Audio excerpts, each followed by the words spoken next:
Okay, let's get started. I know the people will be coming in as they can, but let's begin. So welcome, bonjour. We are very pleased to welcome you to the 6th episode of the Conversations in Canadian Bioethics series and the 2nd episode of 2023 on innovations in research ethics. This series is hosted by the Canadian Bioethics Society, Société canadienne de bioéthique, and this episode has received generous support by Alberta Health Services Clinical Ethics Service. So a very warm welcome to you all. My name is Monique Bisser, and I will be hosting today. I am also the social media officer for the CBS-SCB board. And on behalf of the board, I'm very pleased that you are able to join us today. I have a few introductory slides and an update before I pass it over to Al-Noor from our supporting organization, and then introducing our moderators and panelists for today's session. So a couple of notes about how to participate. We have very pleased to offer a live simultaneous interpretation available for this session in both English and French. Today's brief introduction and presentation from our supporting organization will be in English, but then our moderators and panelists will be speaking in English and French. In order to hear anything in one particular language, please select the language from the interpretation icon at the bottom of your screen. If you can understand both language, select off to hear everything in the original language that it was spoken. We will be holding it as well. We will be holding a discussion period at the end of both presentations. However, you may enter your questions at any time using the Q&A function at the bottom of your screen. You may enter your questions in either English or French. Your name may be mentioned alongside your question. If you do not wish your name to be mentioned, please select the option to ask your questions anonymously. We, of course, value your feedback. If you have any feedback about this session, we encourage you to email us at Canadian Bioethics Society at gmail.com. We also welcome suggestions about possible upcoming episodes for the conversation series. As well, the full session will be recorded today and will be available on the CBS-SCB website at bioethics.ca. You can also find past recordings of our previous conversation series there as well. So an important pause here. I really think it's important that we take a moment to make a land acknowledgement. On the side is the land acknowledgement for Toronto, where I am presenting today. So I will be reading that land acknowledgement for where I am currently, but I encourage you to reflect on the lands where you live, work, and play. This acknowledgement is a small but important first step toward reconciliation with Indigenous people in Canada. I acknowledge the land I am presenting on is the traditional territories for many nations, including the Mississaugas of the Credit, the Anishinaabe, the Chippewa, and the Haudenosaunee, and the Wendat people. It is now home to many diverse First Nations, Inuit, and Métis people. I also acknowledge that Toronto is covered by Treaty 13 with the Mississaugas of the Credit. We acknowledge that Indigenous people were not asked to share their territory with settler populations, and that we are all here as uninvited guests. We acknowledge and thank all Indigenous peoples across Turtle Island for their commitment, contribution, and protection of the land and its resources. Just a little moment to acknowledge what the CBS-SCB is. It is an interdisciplinary, interprofessional organization that provides a forum to discuss important topics in bioethics in Canada. The CBS-SCB launched the Conversation series in 2022 to continue the conversations and dialogue and learning throughout the year outside of a conference setting. We endeavored to engage panelists from diverse disciplines and backgrounds. Please keep an eye on our website and social media pages and consider saving the dates for our upcoming Conversation in Bioethics events in your calendar. This includes our next upcoming one in September. If this is your first time hearing about the CBS-SCB and you would like to continue to be a part of the conversations like today, consider becoming a member. We are really grateful to acknowledge both our individual and supporting organizations, as their membership fee allows us to continue to exist as a registered charity and a nonprofit society. I also want to note to keep up to date on all that is happening with the CBS-SCB. There are a number of ways that you can find this information. The first is on our website, as well as our social media pages. So we have Twitter at Bioethics Canada, as well as Facebook, or the Canadian Bioethics Society, and we now have LinkedIn. So that's new, and I encourage you to follow us there as well. We also have a newsletter, and you can register for that newsletter on our website. And just to flag a few upcoming events, tomorrow is our annual business meeting at 11 a.m. Eastern Standard Time. We will, for all CBS-SCB members, we will be covering a number of things there, including a year in review, elections of new board members, as well as an award ceremony.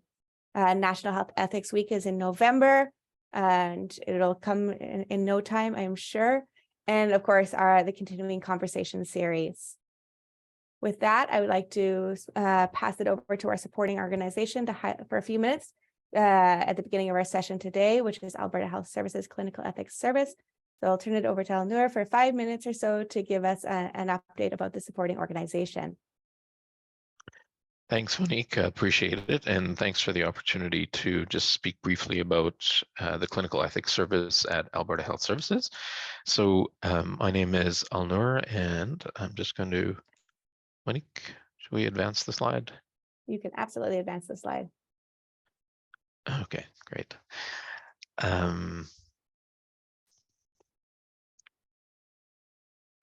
So who are we? So the Clinical Ethics Service within Alberta Health Services has 16 positions, and that includes 12 clinical ethicists, 1 systems level or organizational ethicist.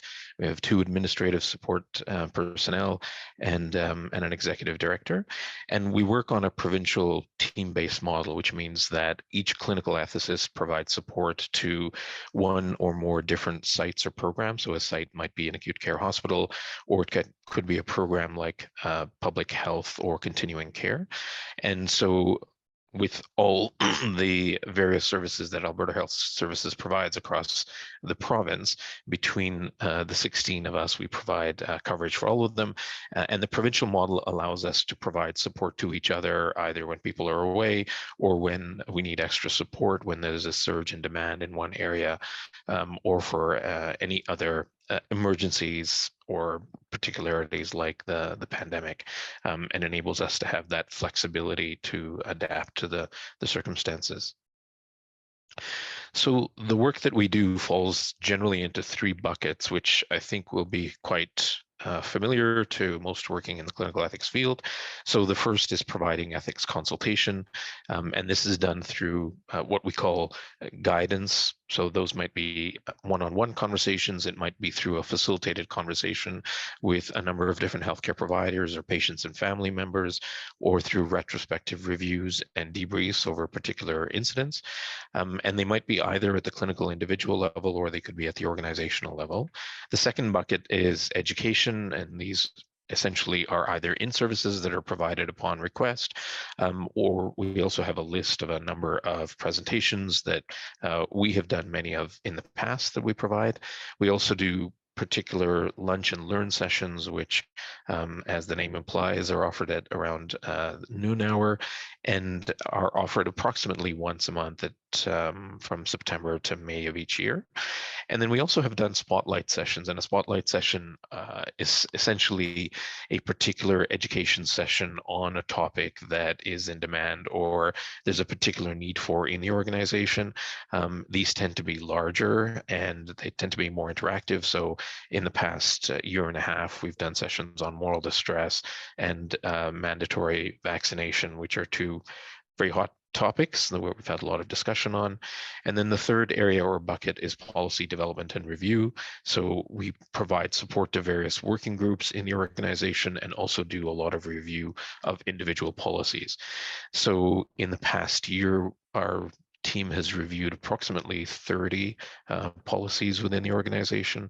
And on the education side, we would do about 125 to 150 education sessions in a year between the members of the team. I wanted to also highlight a few of the other resources that we provide. So from time to time, we'll provide a particular document and resources that we'll post on our website for either the organization or in some cases the broader public to be able to access. And some of the resources that we've developed relatively recently include, one is called Ethics Brief. So these are short documents that provide an overview of an ethics analysis of very commonly asked questions. And some of those that we've done recently include disclosure of medical error, treating patients who lack capacity, challenges to parental decision-making, allocating scarce healthcare resources. Another one is managing challenging relationships, which is an issue that comes up quite a bit here, as I'm sure it does in many other healthcare systems. One on made values-based self-assessment, which Catherine has developed in conjunction with other members of our team, and one on unpacking moral distress. So the combination of all these, the resources, as well as the kind of three different buckets that I described, are essentially a high-level overview of what we provide as a team, and I'm happy to answer any questions if you want to contact me offline. And again, thank you so much for the opportunity. Oh, back over to you, Monique. Thank you so much. Just thank you, Laura, for providing on behalf of the CBS-SCB for all your support over the years and your significant contribution to bioethics in Canada. It is now my very great pleasure to introduce our moderators and panelists for the sessions today on innovations in research ethics. So today's moderator is Jeff D'Souza. Jeff D'Souza holds a PhD in philosophy from McMaster's University, a Master's of Arts in Philosophy from Toronto Metropolitan University, and a Bachelor of Arts honors in political science and philosophy from the University of St. Michael's College at the University of Toronto. His formal academic training is in the Aristotelian virtue ethics, and his current research focus is on research ethics, health equity, and global health ethics. Jeff has worked on a wide range of health and ethics-related issues with partners across the globe and is actively working on projects related to cervical cancer elimination, malaria elimination, and the ethics of research priority setting, and the interconnectedness of research ethics, climate change, and global health. Jeff D'Souza serves as the instructor and subject matter expert in the Applied Clinical Research Program at McMaster's University and works at Trillium Health Partners, where he promotes the safety, welfare, and rights of research participants. Jeff currently serves as a member of the board of directors for the Canadian Association of Practicing Health Ethicists and the Canadian Association of Research Ethics Boards.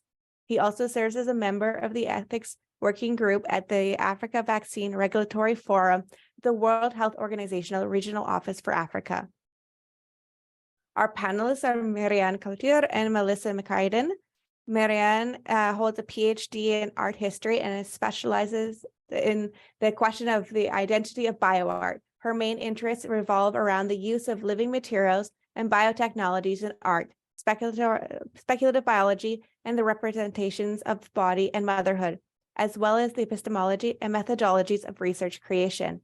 Marianne was co-creator of the exhibition Art Plus Bioethics in 2016 and has been working since 2019 as the coordinator and curator for the McCradden University of Montreal Chair on the Reappropriation of Motherhood, and since 2022 as an exhibition coordinator and curator for the Société of Sleep, an interdisciplinary project between McGill University and the Université de Montréal.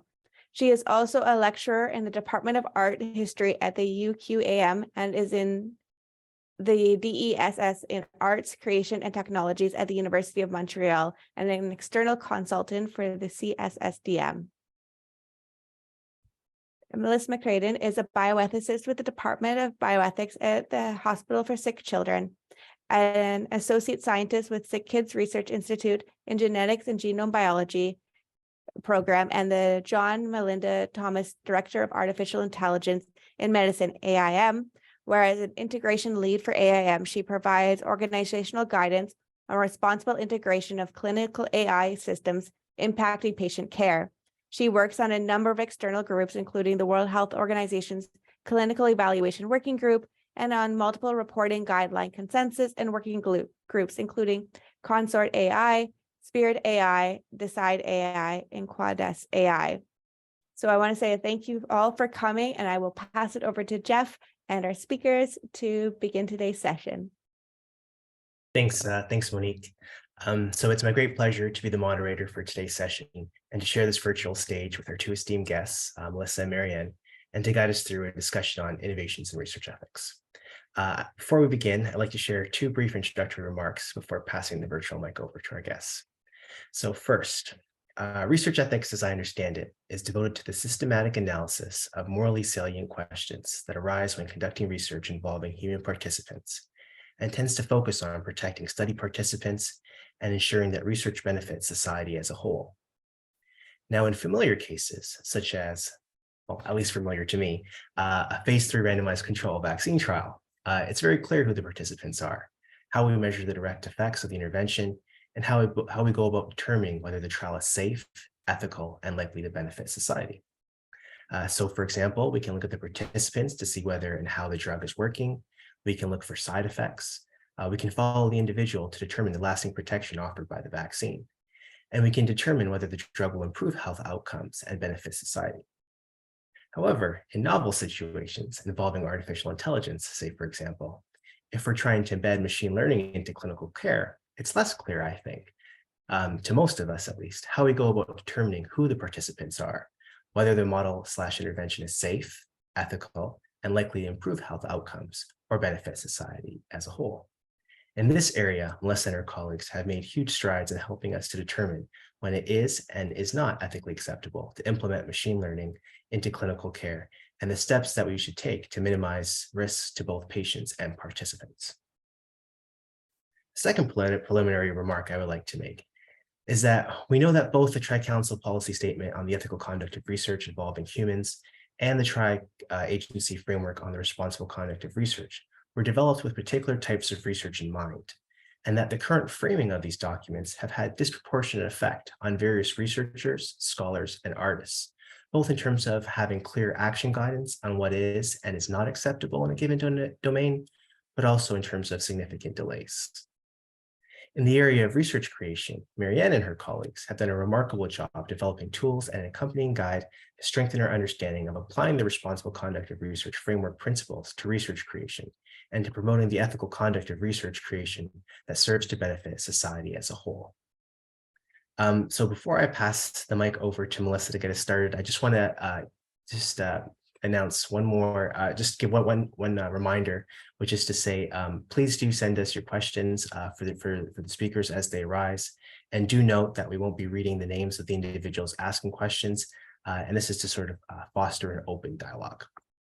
So with those remarks said, I'm going to pass it over to you, Melissa, to get us started. Thank you so much. I'm really excited to be here today. C'est vraiment un plaisir de participer à cet événement. It's a great pleasure to be part of this bilingual event, but for today, I'll be providing my talk in English. Today is to ground us in how I'm defining health AI for the purposes of this talk. So when I'm referring to artificial intelligence systems, I'm referring to a machine learning model which constitutes a mathematical system for going from inputs to outputs. Inputs being data sources that might come from the patient themselves, might be entered in by a patient, by their family, or might be about that patient. And outputs like things like diagnoses, detection of particular phenomena in healthcare, making a prognosis, or other things like that. So when I'm talking about health AI, I'm generally talking about a mathematical system that is locked in some way, meaning that it doesn't continuously evolve within the context in which it's situated. So there's been a big question about what kind of evidence we need to actually support the integration of AI tools into clinical care. And a lot of this has been driven by a simple fact that when we're talking about model performance generally, we're talking about a model that has been trained on some set of data to predict a particular outcome or to do a particular task. And we refer to this as in silico performance. So when you see, articles about the accuracy of particular models, generally they're talking about this. They're talking about performance in silico. And that means that we've taken a data set, trained a model to predict a particular task, held out a subset of that data set, and then seen whether or not the model can actually accurately identify a particular outcome. However, the real situation in healthcare looks more like this. We have messy data streams. We have incomplete data streams where a health encounter is ongoing. We can have errors in data entry. And so the circumstances in which a model needs to perform in a live environment is fundamentally very different from the way that it performs in terms of developing a model and seeing its performance. And so my colleagues and I have tried to grapple with this fact by looking at what kind of evidence we need to actually support the use of machine learning at the bedside. And so at our institution, we have a pathway that consists of these 3 stages. At the exploratory stage, we're talking about the development of a model. So meaning that in silico development, where we're using a data set and we're looking to see if machine learning can perform a particular task. Once we are able to do that and we have a model that might be a candidate for clinical translation, we move into a phase called the silent trial, which I'm going to talk about in detail in this presentation. And this is essentially a test of ecological validity. So does the model, as developed in a research context, generalize to a new environment, meaning the clinical environment? Once we are satisfied that the model can perform adequately in this new environment, that's the point in which we would initiate a more traditional kind of research ethics board application under prospective evaluation for a clinical trial. And what we think is that each of these different stages cumulatively adds up to the evidence that we need to support integration. So when we're looking at the exploratory stage, a model performance at this stage can give us some proof of concept that some outcome of relevance in a healthcare context can be predicted using machine learning. Once we have that model and see whether it performs in a live context prospectively, but without influencing patient care, we have some facts about the model's performance in that environment. However, because it's descriptive in nature, we don't know anything at that stage about the model's impact on a given patient outcome. At the next stage in prospective evaluation, we can conduct any number of prospective trials, all the way from an observational trial to quasi-randomized or quasi-experimental trial like cluster randomized or step wedge, all the way up to a randomized controlled trial. And so traditionally, randomized controlled trials have provided the strongest form of evidence for evaluating the causal impact of a particular intervention on a given health outcome. However, they aren't always suited to the kinds of questions that we might ask of a model in a clinical environment, and resources are a consideration as well. So really, when we're looking at this hierarchy of evidence, it really needs to be fitted to the specific question that we're asking through the research involving an AI tool. And we've designed this to map onto other pathways that are used to develop evidence. So for example, if you compare with drugs or surgical innovation, we have stage 1, which is this in silico evaluation. And then you see the silent or shadow evaluation here, which is something that is specific to artificial intelligence tools. Once we've passed that stage, we go into an early live clinical evaluation. So this is akin to the safety or small scale utility of other tools. And then once we proceed to the third stage of prospective evidence, we're looking at compliance with reporting guidelines like SPIRIT and CONSORT. One of the things that we encourage through the Research Ethics Board is that we actually use these guidelines as a protocol template or an analytic plan template to help really prepare the teams who are doing this investigation for the reporting guideline items that they're going to need to comply with once they're publishing the results of their research. So I want to dig a little bit more into silent evaluations, because although it's been traditionally treated as sort of a technical evaluation, I actually think there's a lot of opportunity within this paradigm to expand how we're evaluating AI tools, what kinds of evidence we're actually getting out of that. And there's some really interesting questions in research ethics and in organizational ethics. So we've seen there's been a lot of work across a number of different areas. So one is responsible machine learning. So this is where you find things like the FDA's good machine learning practices. The NICE guidelines have NICE guidelines about developing digital health technologies. And we've had some guidance come out from the World Health Organization task force.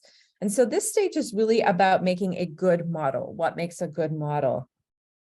And then again, we've seen this work in clinical trials through these reporting guidelines. We also have a lot of people working in post-integration monitoring. So looking at what happens to the performance of a model once it's actually in a clinical setting, trying to control for risks there. But one of the things that as I said, has been really underappreciated is the silent trial evaluation, which fits sort of right in between the development of a good model and the prospective testing as to the impact on patient care. So just to go back to the definition here, a silent trial refers to a mature algorithm that is implemented into a live clinical environment. And like the way that your phone on silent mode will still be taking in notifications, but isn't actually alerting you to them, this is sort of what's happening in the research environment, where the model is running inference on active patient cases, but the predictions are not being used by the clinical team. And so at this point, we're actually testing a hypothesis, which is, does this model have ecological validity? So we need to do things like set a particular threshold for performance, have a sample size estimate, and generally know what we're going to consider to be sufficient in terms of performance. This step also protects patients and participants against common AI failures, which are nicely delineated in this paper by Deb Raji and colleagues. Basically, there's a lot of ways in which AI tools can fail when they get into a clinical environment. And so this is a step before actually initiating a prospective clinical trial to test for the potential for those failures. And so my colleagues and I have argued that there's two goals here.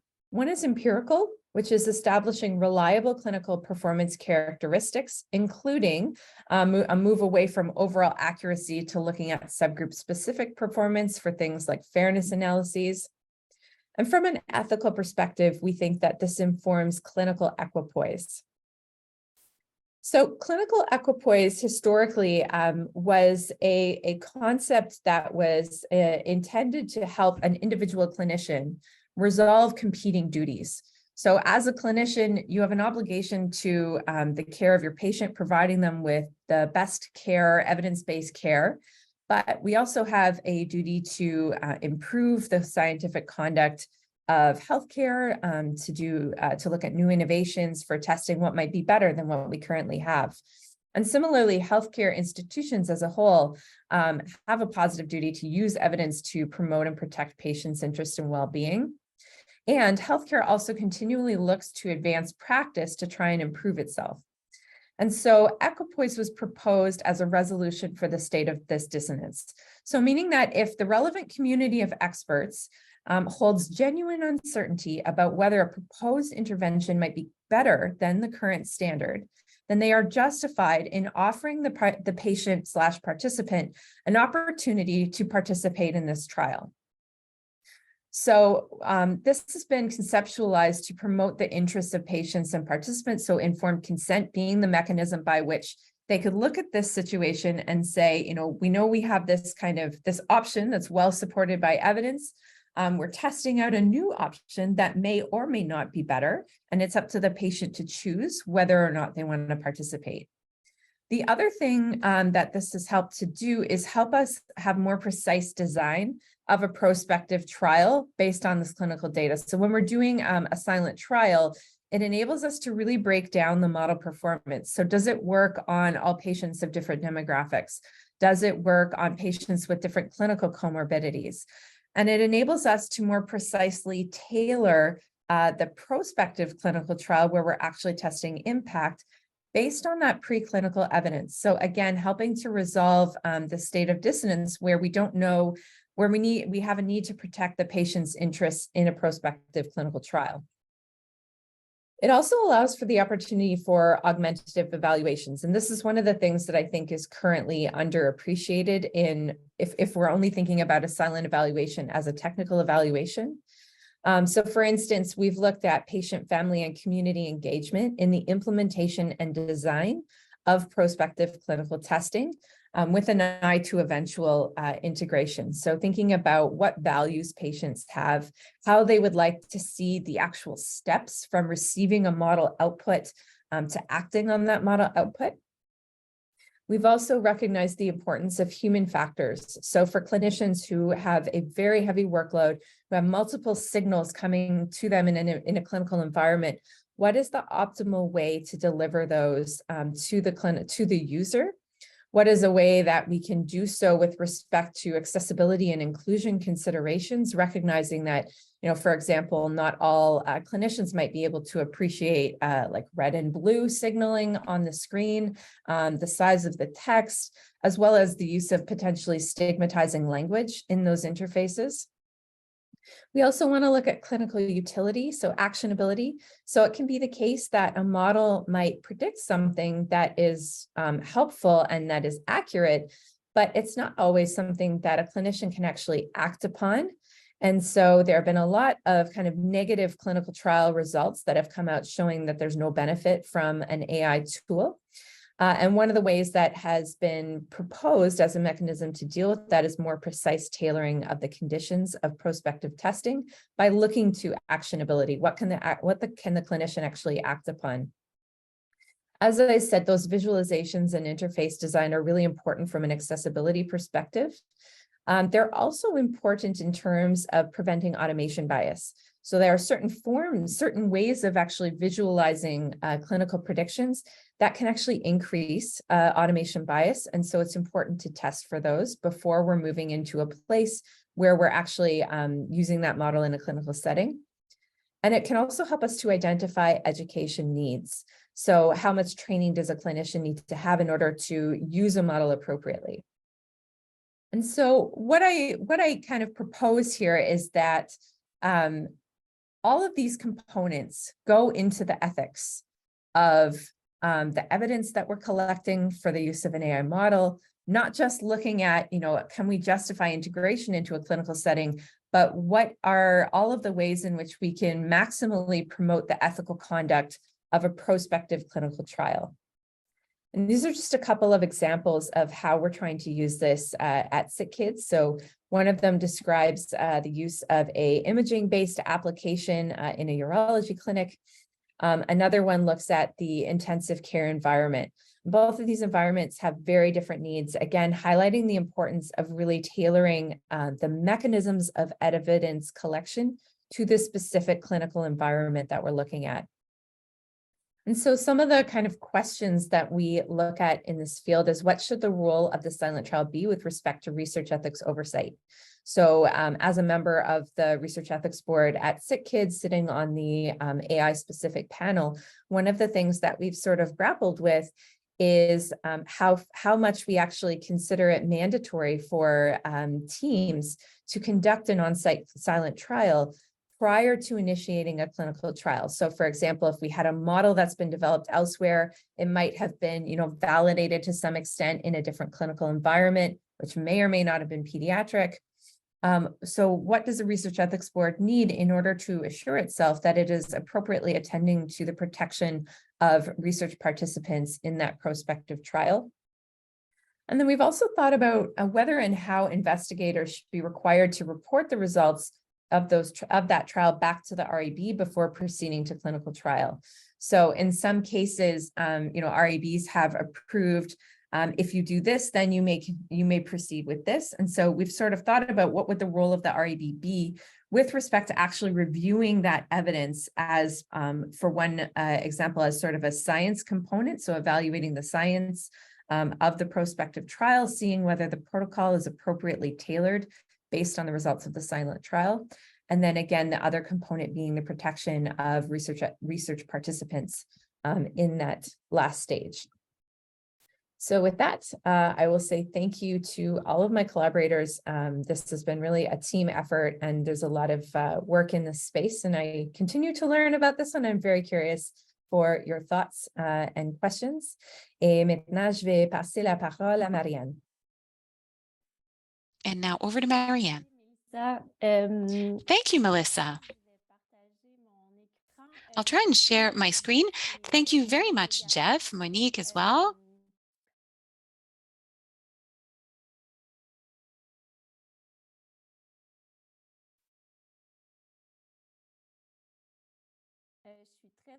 So I'm really happy to be with you today. Thank you, Amanda, Victoria, and Catherine for inviting me. I'm delighted to be part of this conversation. I will be presenting in French, but after we can discuss in English too. Donc, ma présentation s'intitule Recherche, création et collaboration. So my presentation has to do with research and creation in a university context.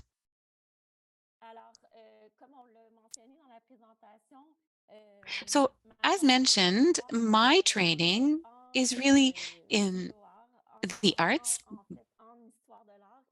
in arts history, but I specialized in bioarts. So bioarts is an art form where artists work with biotechnologies and with living things such as bacteria, microorganisms, animals, and humans. So ethical issues have always been at the forefront of my work. And it's been the case for a very long time. I also started around 2016 to work on a arts and bioethics project. We were working with bioethicists from all sorts of backgrounds, and we paired them to artists.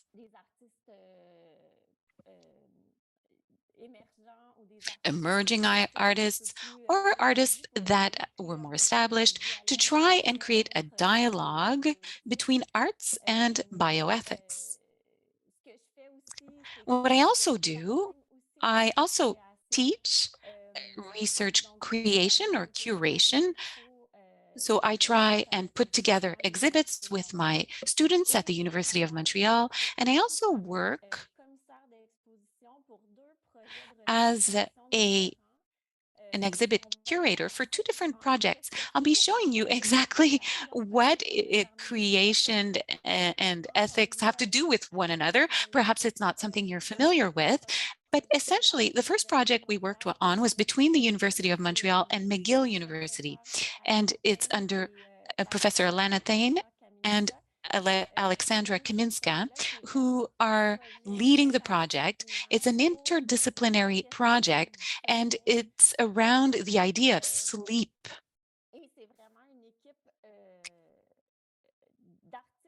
It's a team of artists and researchers. We have medical professionals that are specialized in sleep. We have artists in residence, and we have a whole series of conversations where science and art mix around this question of sleep. And my mandate currently within this project is to build an exhibit that will be held next summer in Montreal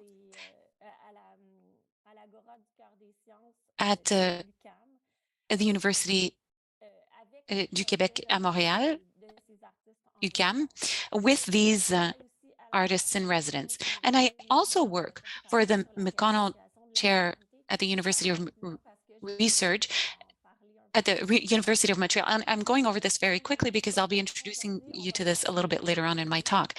So here's my overview, the overview of my talk. What exactly is research curation? And I'll give you a bit of context and a definition. I'll give you a reflexive tool that we produced. And also we'll delve into what it is that we did on reappropriation of motherhood. So our mission, our objectives, what exactly do we mean by curation and research, how we worked, and I'll also talk about some challenges that we came up against in the context of the university and working with artists. So what exactly is research curation? I have two quotes here that are from a brief text by Erin Manning. She's an artist and a professor at Concordia University. She says that any type of creation in the creation process itself produces a movement of thinking, and it transcends thinking. And I think that this is a good introduction to what arts and research are when combined. So a few key moments of our project in Quebec. So I'm in Montreal, I'm in Quebec.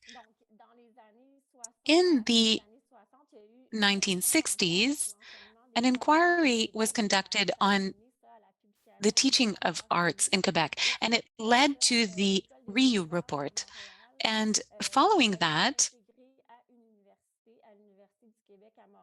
the UQAM, Université du Québec à Montréal, introduced a new art school, and a second one was then integrated to Laval University in Quebec City. In 1997, the very first PhD in arts was created at UQAM.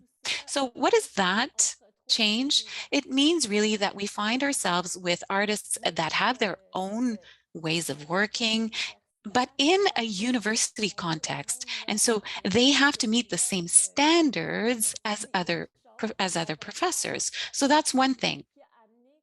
And this has led to this idea of research and creation, or research and curation.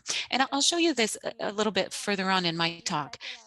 So the approaches and the wording that we use in research and creation, we sometimes talk about artistic research, arts-based research, creative research, performative research. There are many, many terms that are used to discuss the link between research and creation.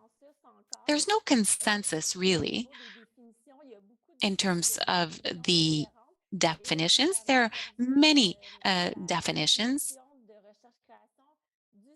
Here's one from the Canadian Research Council that funds a lot of research creation currently. So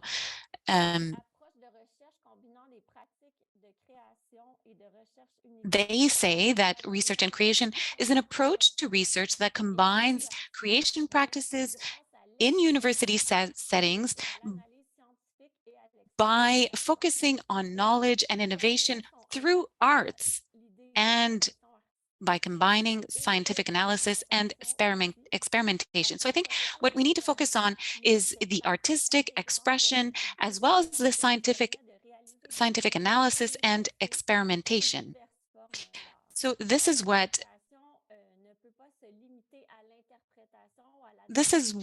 leads us to say that the research and creation combination cannot be limited to the interpretation of work as it's analyzed by its creator, such as it is the case in conventional work of, for instance, developing technologies.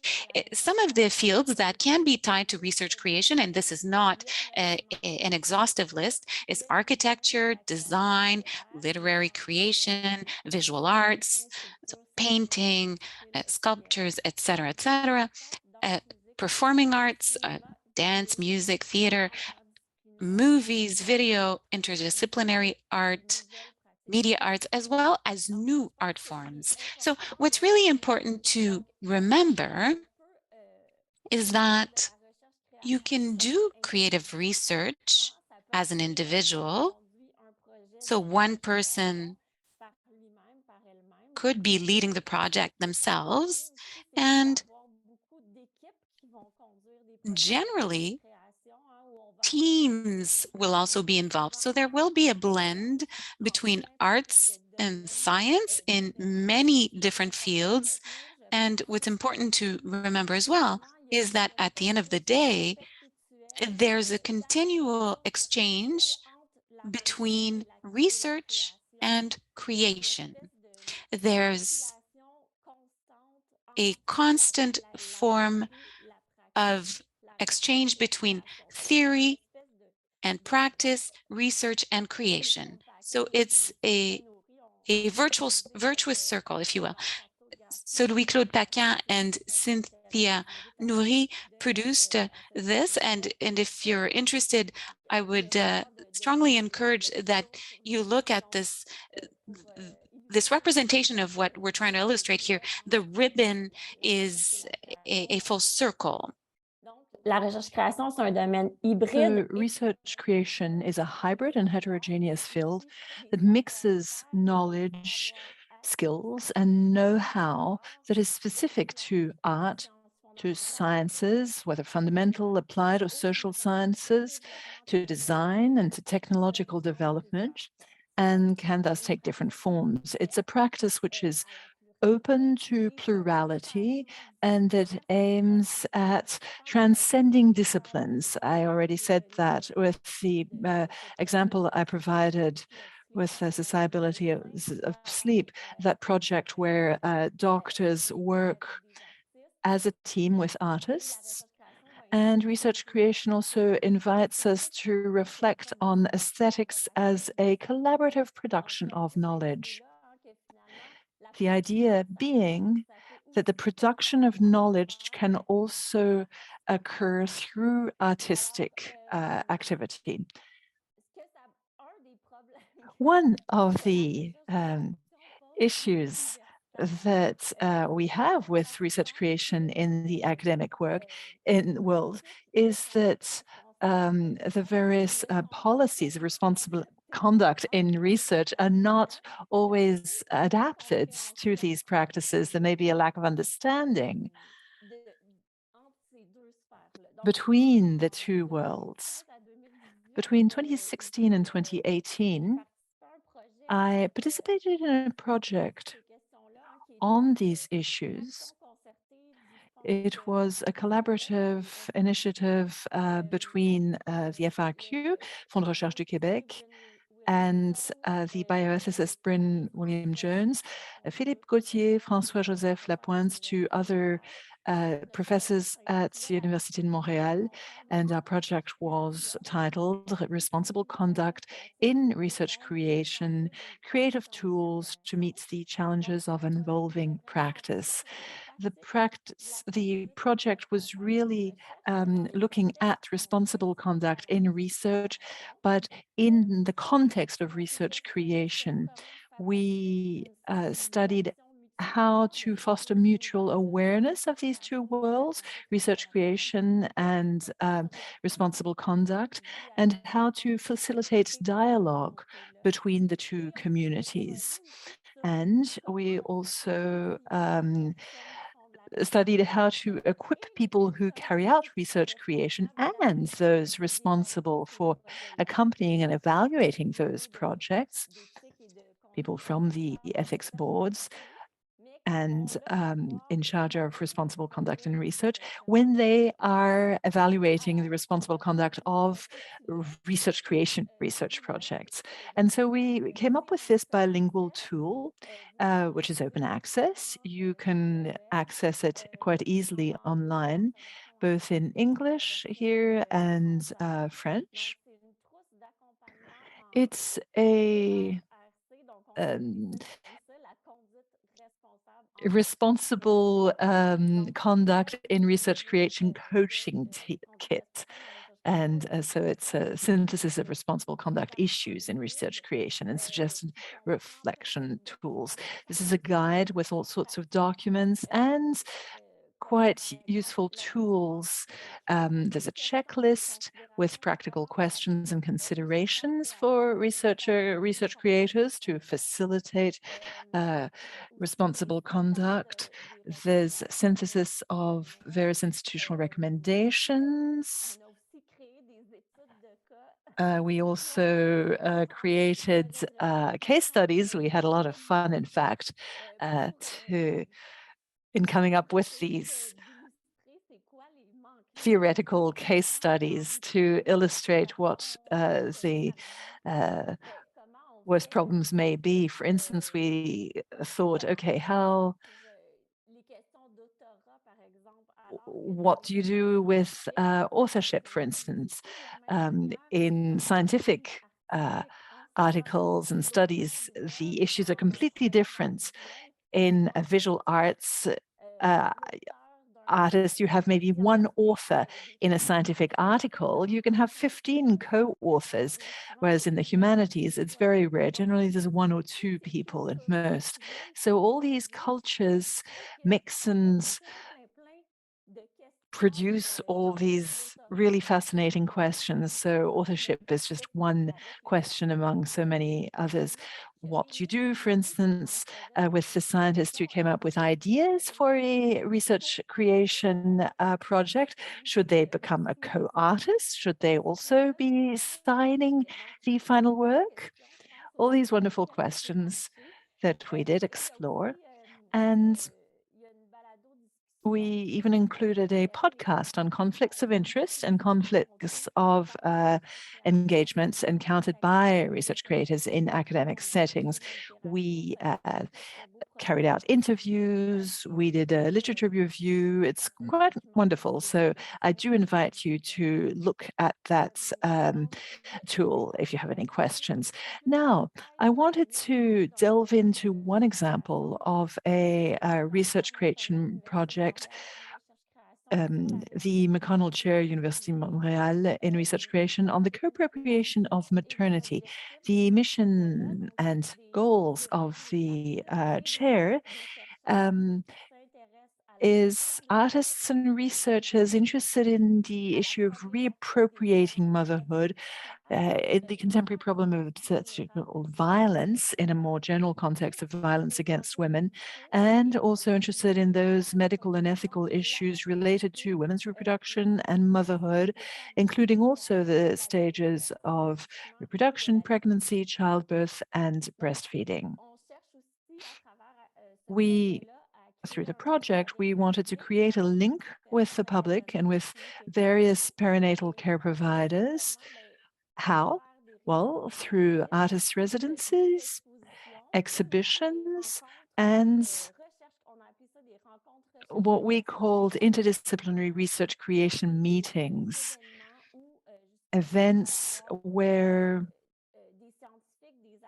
you have scientists, artists, various community parties who can talk about a theme and then include the public. The structure of the chair, we have three chairs. Marthe-Marie Cousineau from the School of Criminology, and she's interested in the issues of violence against women. François-Joseph Lapointe, who's a professor in the Department of Biological Sciences, who's also an artist, and Vardit Ravitsky from the Department of Social and Preventive Medicine at Université de Montréal, and specialized, she's also a bioethicist, specialized in issues related to assisted reproduction.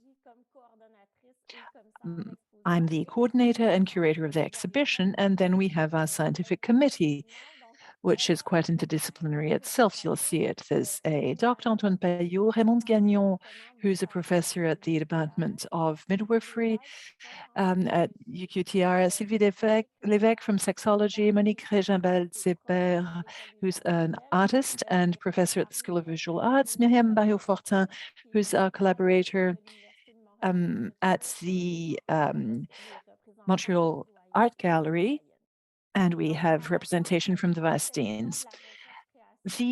Our idea of research creation for this chair is to reflect and create knowledge through the creation of large-scale artistic projects and the development of exhibitions. And we really try to study these artistic projects at all stages of their process, from the initial conceptualization stages through the research stages, different phases of creation, to the final realization of one or more creations or works by the artists. Our concept of the exhibition, we see the exhibition as a place of theorization, an alternative form of knowledge production. The exhibition allows us to crystallize thoughts and to present them in a different way, visually, with text also, but in the idea of dialogue with the public. And it shows a research problematic through works and a meta-reflection on all these creative processes. The exhibition also allows for the transmission of knowledge other than through articles or conferences. And thus we hope to reach a wider public, which is not exclusively academic. How does the chair work? We have artists in residence. At the beginning of the, when the chair was first created, we had an international call for submissions with 50 submissions. We kept a fourth, Marianne Wiltshire, who's abroad. She's in London, and she's carrying out a smaller residency. And then we chose 4 artists in residence over the long term, in fact, with us. They each stay for 6 months with us at the chair over 3 years. So that's quite special. It's rare for these residencies to span several years. The first artist that we're working with is a multidisciplinary artist herself, Caroline Boileau. The second, Heidi Barkin, is a conceptual artist. And the third, Kimberly de Young, has quite a unique profile also. She's a professional dancer and choreographer, but she's also a doula. Birth doula, in fact, like not like a midwife, right? A doula who accompanies. Voilà, donc avec and with these artists, we developed all sorts of activities over the years. Our artists write research creation blogs that allow us to follow along with their project. So each artist has their own project with their own theme, and these projects are both very different and yet very complementary. I'll come back to that. And on their blog, they post all sorts of things, poetic poems, photos, images, what they're working on, theory. They write about what they're reading, and it really helps to follow their thinking throughout the project. The projects have the commonality that they're based on interviews with various people. Here we have what Kimberly de Young's submission was. It was this project called Mother Others, so a research creation project about the parental history, how you become a parent. She started with a survey, and then she contacted certain people to have more in-depth interviews. And her project really evolved over the months and years. At the beginning, she was interested in working with the public at large. That's why she started out with a survey.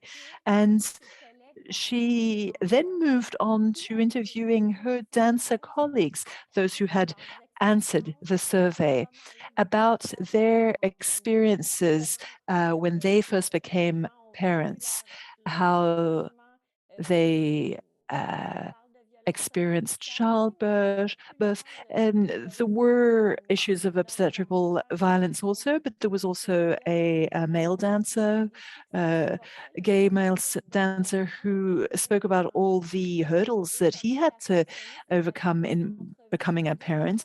And she recorded these 1-hour audio interviews, after which the dancers improvised a 1-hour dance. And then Kimberly put all of these together, the beautiful videos and the words, the spoken interviews of these dancers.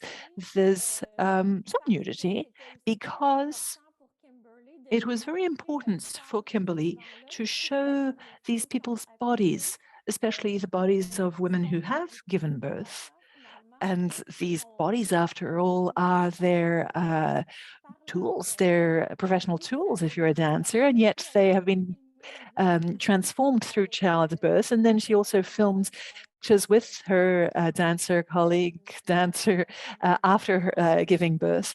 So these are videos that we published, and they're very strong, aesthetically speaking,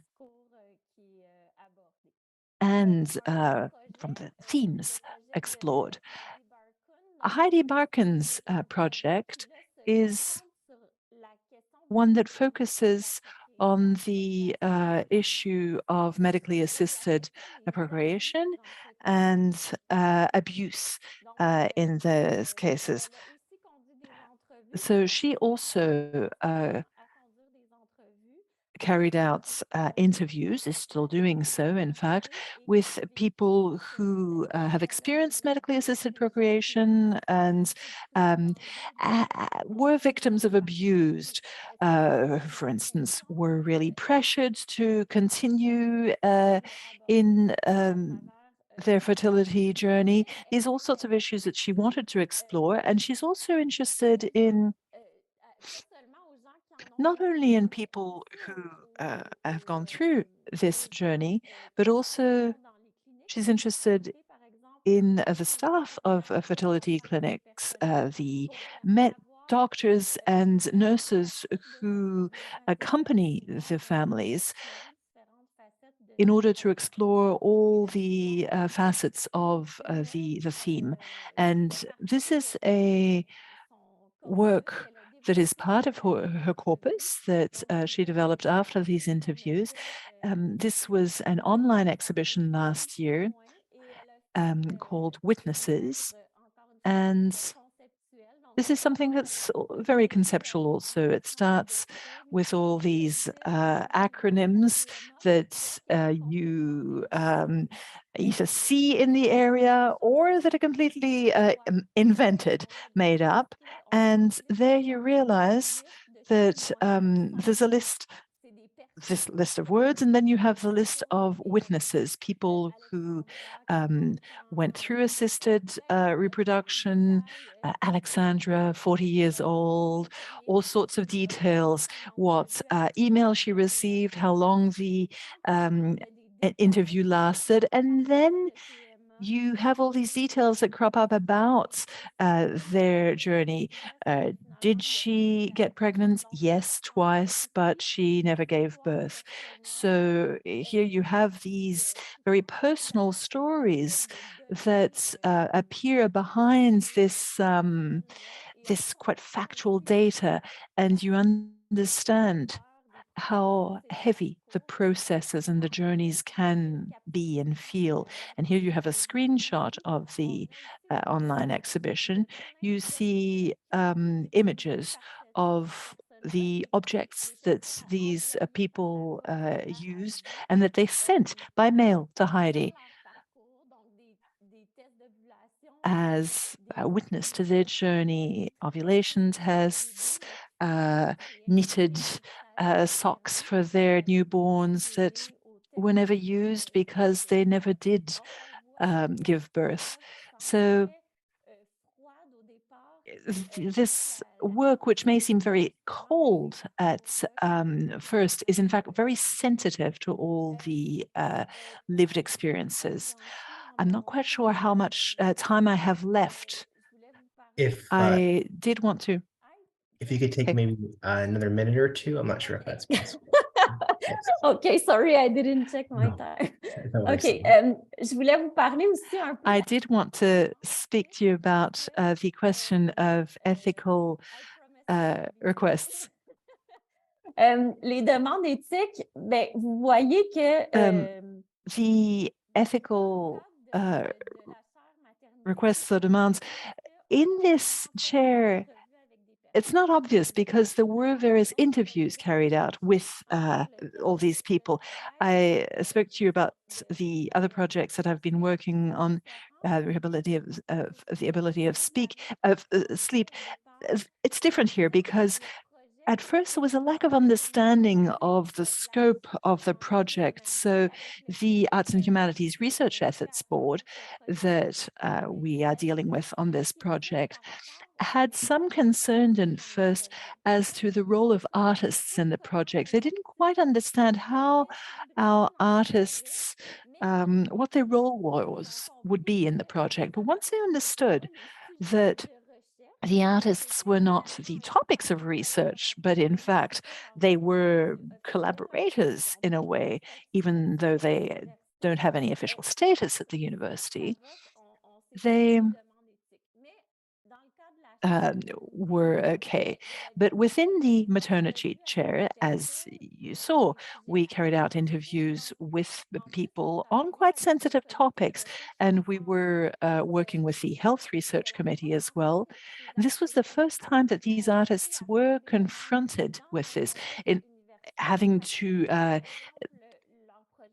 ask for ethics approvals, because if their project had been funded by the Canada Council for the Arts, the approach would have been quite different. So once again, we had to work on translating the language between the different worlds, in fact, clinical studies and visual art.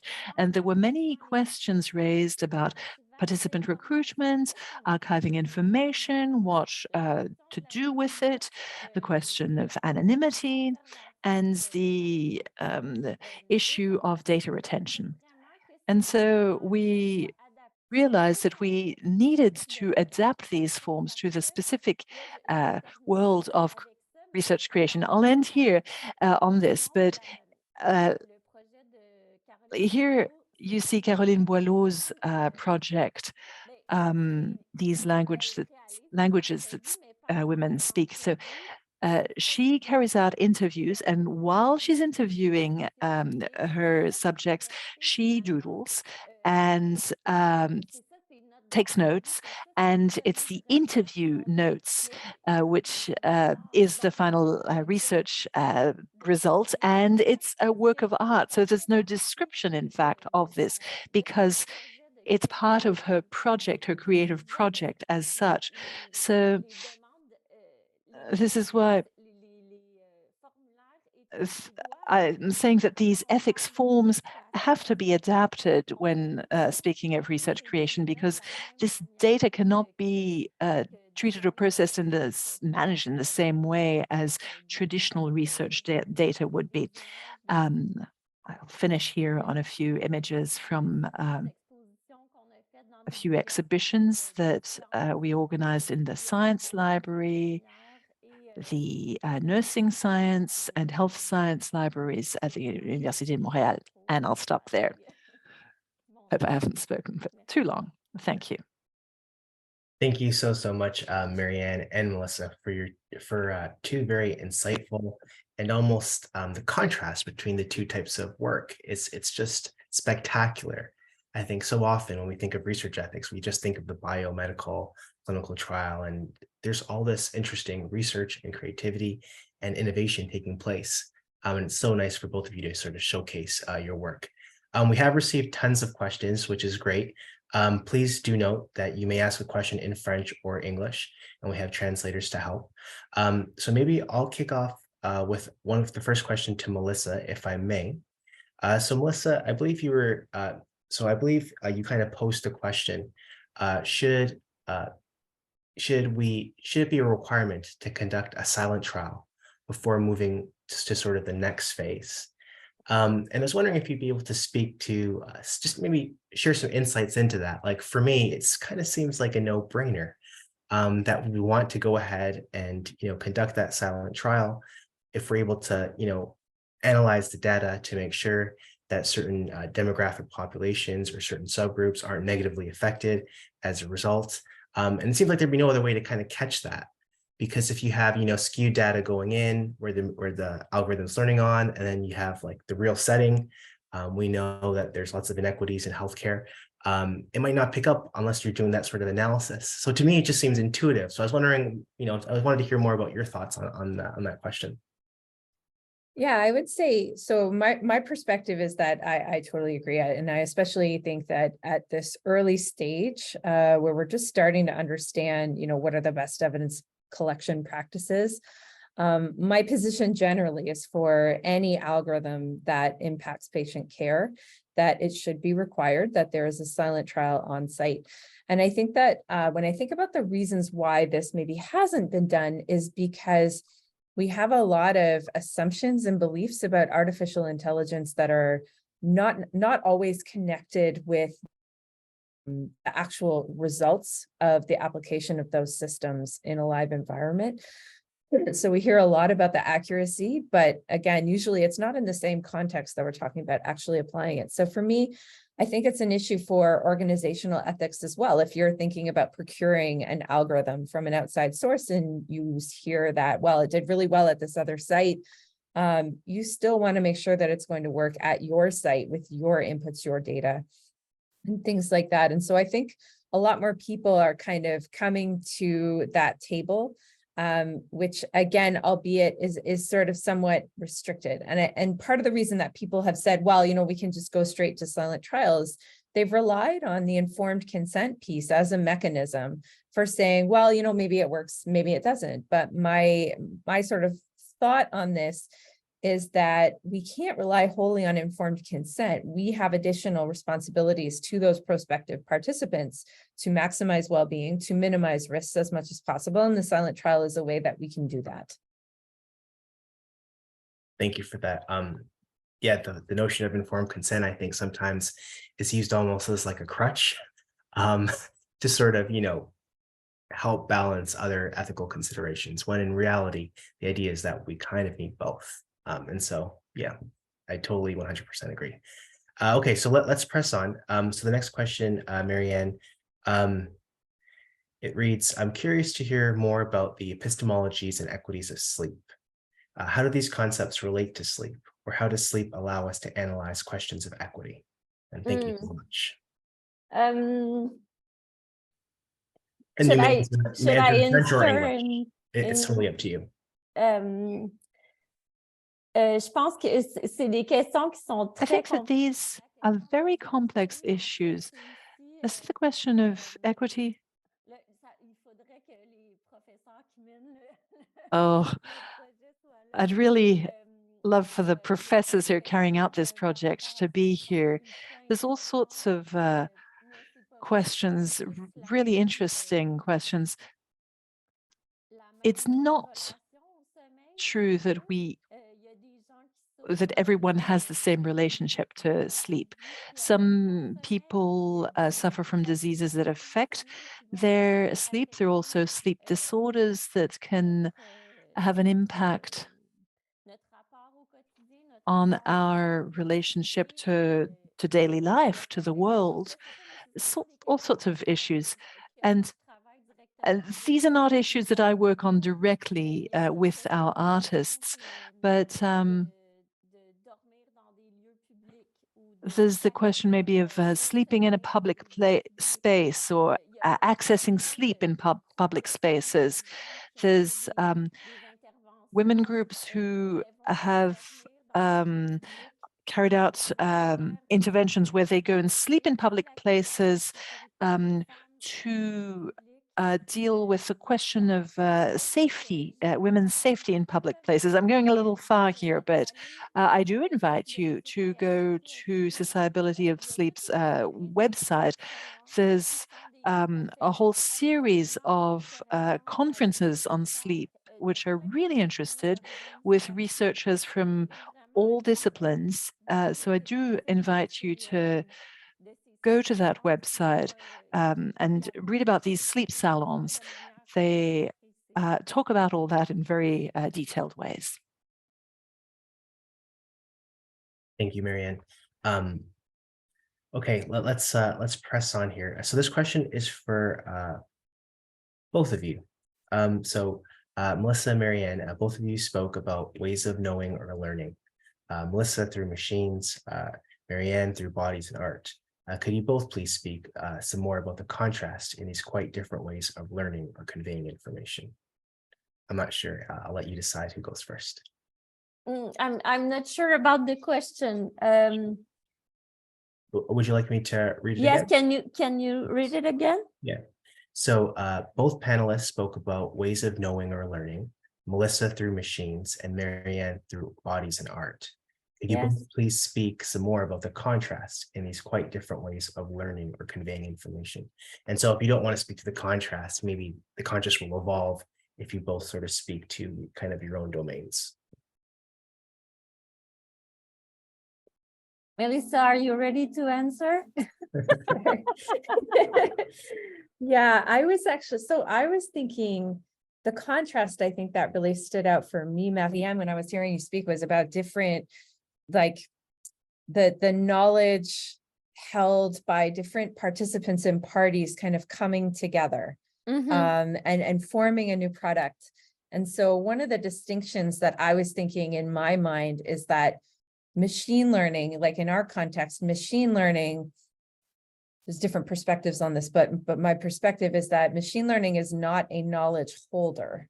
No. It is a form of summarizing and synthesizing information. And the knowledge holders are us, and we take that information and we act upon it. So I think that was something that sort of stood out for me, because I tend to be a strong proponent of not anthropomorphizing machines, but that's my personal opinion.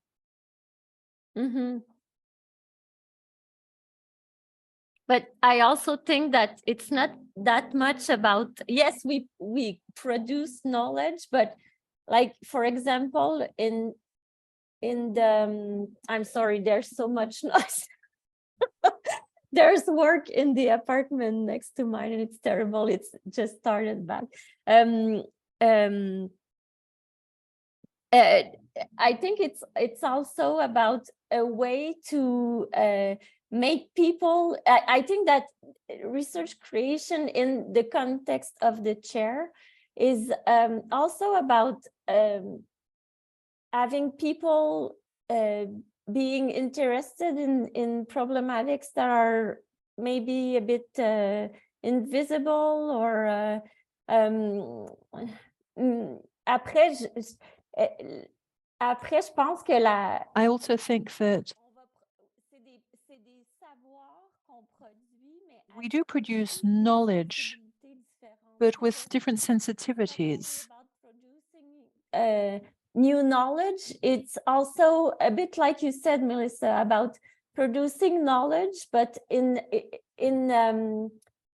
with many different levels at the same time, like where does science can meet human feelings and sensibility, and I think it's that research creation can do. I think it's also yes, produce knowledge, but in a different way, and to maybe also think of problematics in a very different way.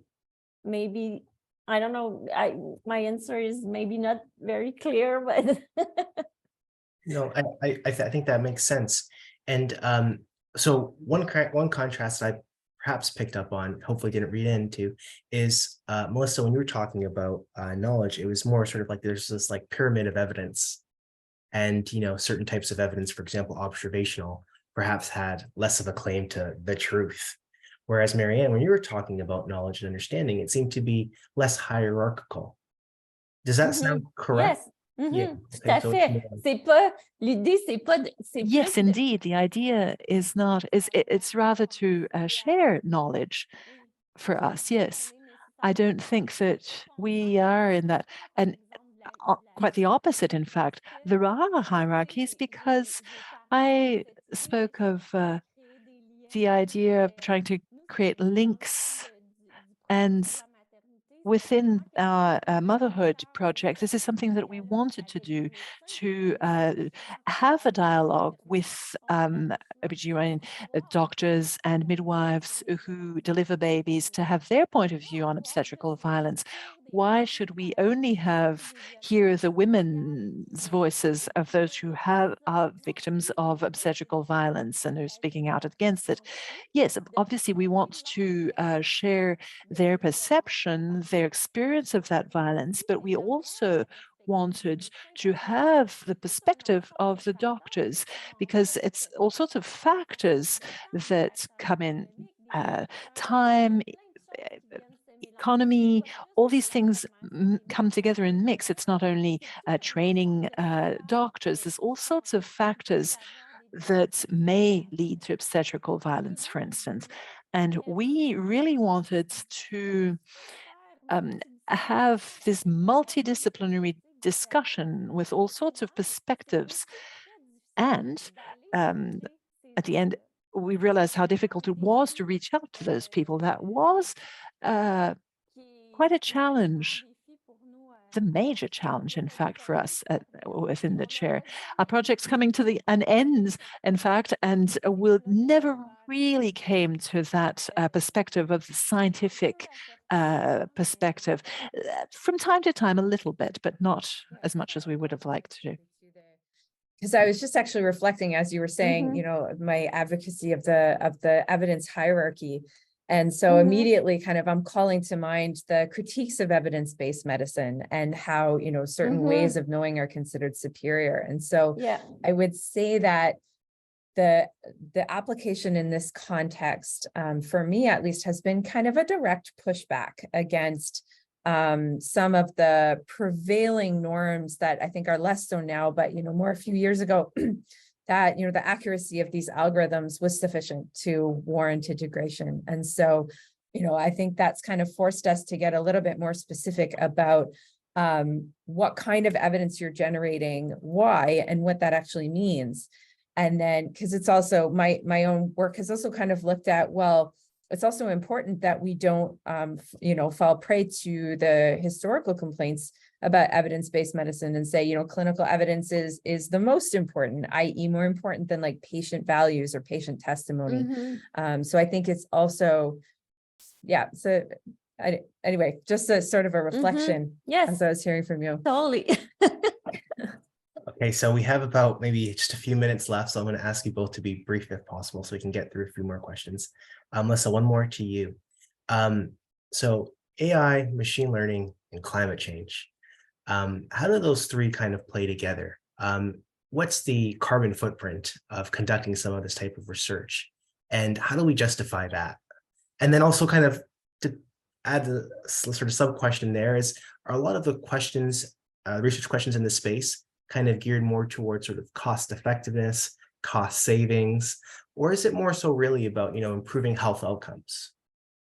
Yeah, great question. And I'm going to, as I'm speaking, I'm going to pull up an excellent paper by someone who presented at the Global Forum for Bioethics Research, who was looking at the role of research ethics in considering impact on climate change, because I think that it's a very important question. This is an energy-heavy process.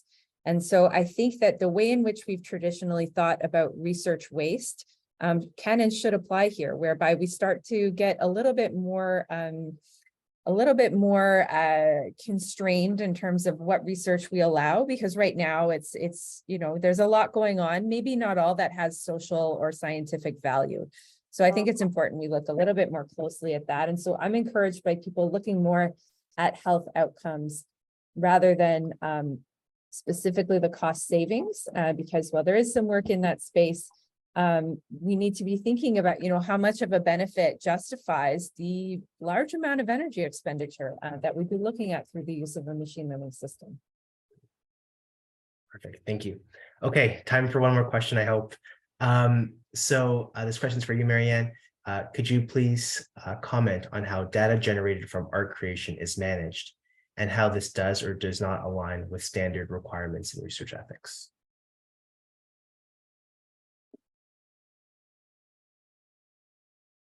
I think you're on mute. Sorry. Ça dépend vraiment des projets, en fait. It all depends on the project, I would say.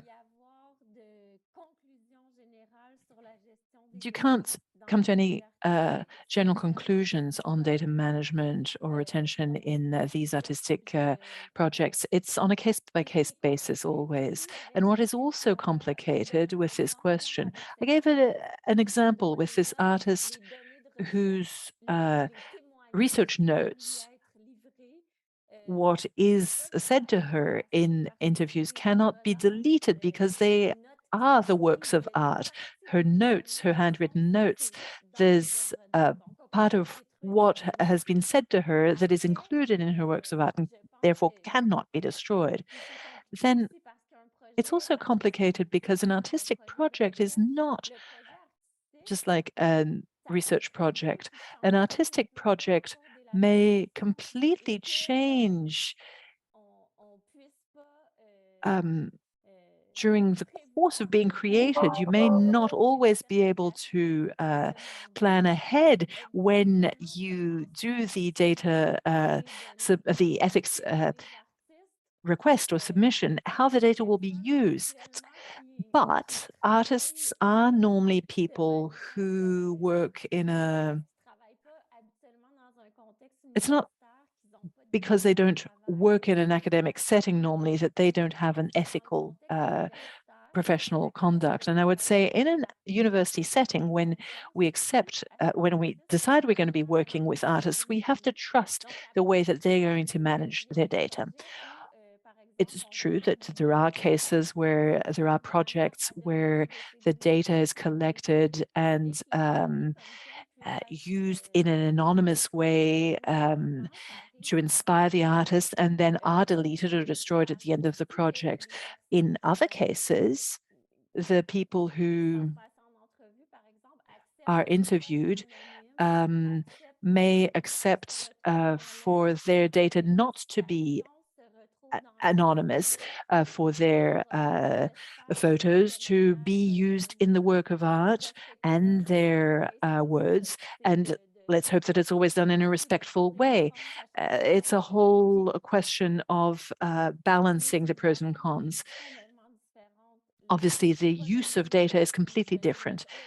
The goal is not the same as with a research project. And I know we don't have much time, so I'll stop there.